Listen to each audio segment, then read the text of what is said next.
નમસ્કાર મિત્રો, હું છું કિશોર વાઘેલા. આપ સૌને હાર્દિક સ્વાગત કરું છું આપણે નવા વિડીયોમાં. તો આજે માધાપર ખાતે જે પૂજ્ય મોરારી બાપુની કથા ચાલુ છે, રામકથા, તેનો આજે છેલ્લો દિવસ અને છેલ્લા દિવસની આજે આપણે માહિતી અને અહીંયાનો માહોલ જોઈશું. તો હાલ આપણે માધાપર પહોંચી આવ્યા છીએ કથા મંડપની બહાર જ. આજ પણ ભીડ ઘણી જોવા મળી રહી છે. આપણને એવું હતું કે છેલ્લા દિવસે માણસો ઓછા હશે, પરંતુ આજે પણ માણસો ઘણા છે. તો ચાલો અંદર જોઈને આપણે થોડીક કથા સાંભળીએ અને સાથે સાથ અંદરનો નજારો અને માનવ મેળામાં કેટલા માણસો આવ્યા છે અહીંયા તે પણ જોઈશું. તો અહીંયા હજી જે માણસો આવી રહ્યા છે, લગભગ 11:30નો સમય છે અને હવામાન આજે વાદળ છાયું છે. આકાશમાં ચારે તરફ આપણને વાદળો જોવા મળી રહ્યા છે અને વરસાદની આગાહી પણ છે. તો આજે છેલ્લો દિવસ છે, વાંધો નથી. આપણો કાર્યક્રમ આયોજન આજે પૂરું થઈ જશે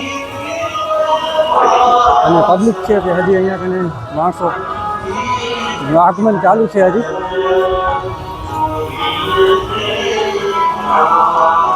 તો અહીંયાથી પહેલાં આપણે જે ભાઈઓનો મંડપ, પછી મેન મંડપ ડોમ અને તેની બાજુમાં બહેનોનો, તો તમામમાં આપણે જે ટ્રાફિક અને માણસો જોઈશું. આપણે અહીં જોઈ શકો છો આ ભાઈઓનો જે મંડપ છે તે પણ એકદમ ફૂલ છે આ છેલ્લા દિવસે.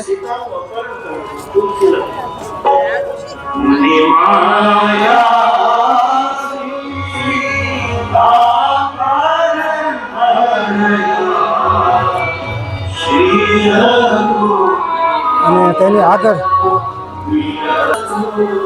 અહીંયા જે મેન મંડપ, કથા મંડપ, તે પણ એકદમ ફૂલ છે. બધા માણસો છે તે અહીંયા ઊભા છે, હાઉસફુલ થઈ ગયું છે.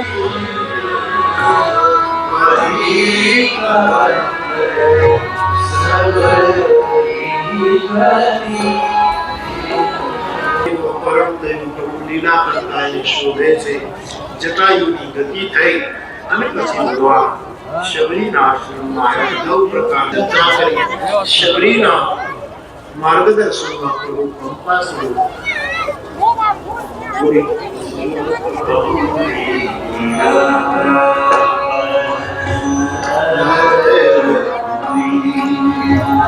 અને આ બાજુ જે મેન પ્રવેશ દ્વાર, ત્યાં હાલ અહીંયા ડિસ્પ્લે બોર્ડ લગાવવામાં આવે છે,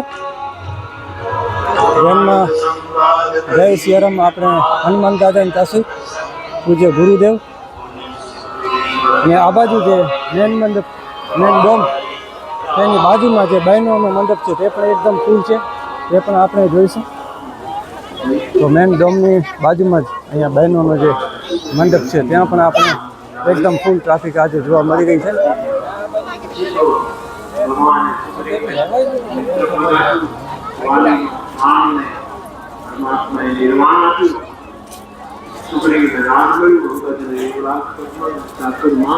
ભગવાન પ્રવર્ષણ પ્રવર્તિત કરાયા તુલસી લખી.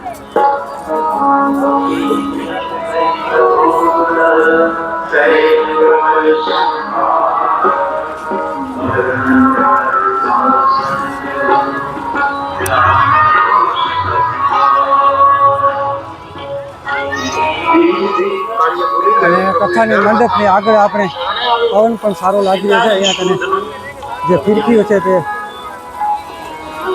મળી રહી છે, બાળકો માટે વેચી રહ્યા છે.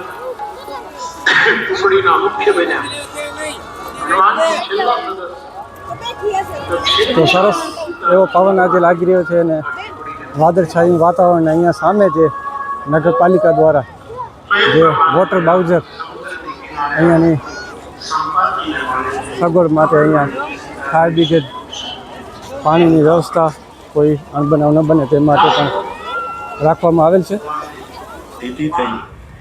સમુદ્રમાં ડૂબકી મારી થાક ઉતારી માની પાસે આવ્યા. માતાએ ચુડામણી આપ્યો. હનુમાનજી સમુદ્ર નાગીને આ બાજુ આવ્યા. સુગ્રીવની પાસે બધા ગયા, બધા ભગવાનની પાસે આવ્યા. જામવંતે ભગવાનને હનુમાનજીની કથાનું ગાય, આમણે અમારા પ્રાણ અને પ્રભુએ કહ્યું, હનુમાનજીને હૃદય લગાડી કે હે મારું બની જશે. દુર્ગંધ પણ ફેલાવે, સુગંધ પણ ફેલાવે. આ જળ પદાર્થ સમુદ્ર શરણે આવે. મહારાજ અમારી સહજ જળ પ્રકૃતિ છે, આ મેં વાર લગાડી, મારી ભૂલ છે પ્રભુ, બાણ મારશો તો બધું ખલાસ થશે. હું આપને વિનય કરું, સેતુ બનાવો. ભગવાનને સેતુ બંધનો વિચાર ગમ્યો અને સમુદ્ર પ્રભુને વંદન કરી નીકળી ગયા. તુલસીદાસ લખી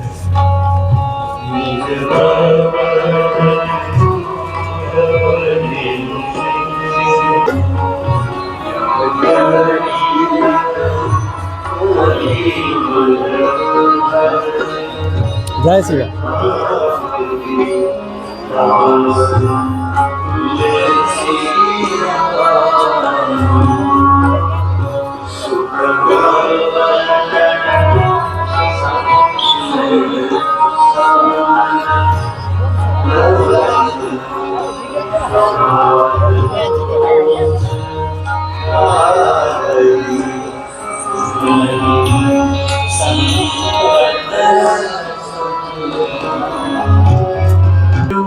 ભૂસુંદીજીની પદ્ધતિથી અને પછી સેતુ બન્યો.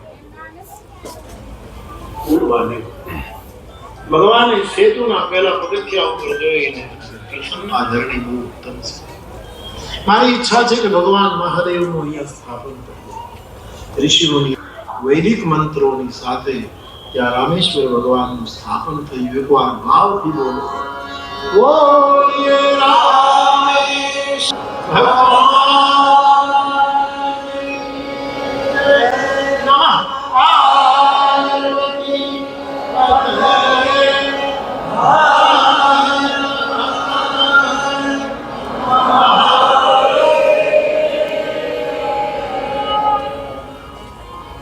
સેતુ બદલાયો, રામેશ્વર ભગવાનની સ્થાપના થઈ અને પ્રભુએ જોયું રાવણનો મહાન અને પછી રામ અને રાવણનું જ્યારે યુદ્ધ ઘમાસાન યુદ્ધમાં પરિણિત થયું. તુલસીદાસજી કૃષ્ણજીના મુખમાં વર્ણન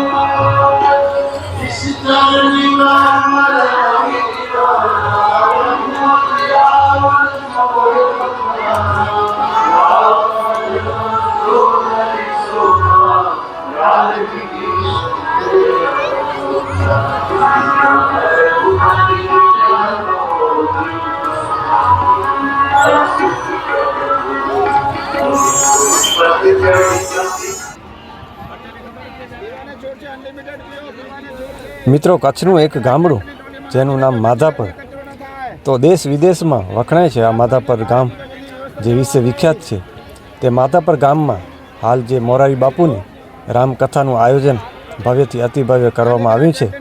ત્યારે આપણે આપણા વિડીયો દ્વારા, આપણી ચેનલના વિડીયો દ્વારા આપણે અહીંયા 9 દિવસના રોજના અપડેટ્સ અને રોજ દરરોજ જે અહીંયા કને કેટલી ભીડ ભક્તોની જે આવી તેના વિશે અને ભોજનાલય તથા કથા મંડપ અને આજુબાજુનો માહોલ આપણે રોજે રોજનો જે વિડીયો બનાવી અને આ ચેનલ ઉપર આપણે અપલોડ કરતા હોઈએ છીએ. અને આજે કથાનો છેલ્લો દિવસ, તો છેલ્લા દિવસે પણ આપણે જે આજે અહીંના જે માહોલ અને જે માનવ મેરામણ જે ઉમટ્યું છે, ઘણી સંખ્યામાં આજે માણસો અહીં આવ્યા હતા. અને આપણે પણ આ વિડીયો દ્વારા તમને યાદગીરી રહે તેના અનુલગી આપણે વિડીયો બનાવ્યા છે. અને ગમે ત્યારે અહીંયાનું આયોજન તમે માધાપરમાં તમે થયું હતું તે આ વિડીયો દ્વારા તમે જોઈ શકો. તો ખૂબ ખૂબ ધન્યવાદ તમારા બધાનો.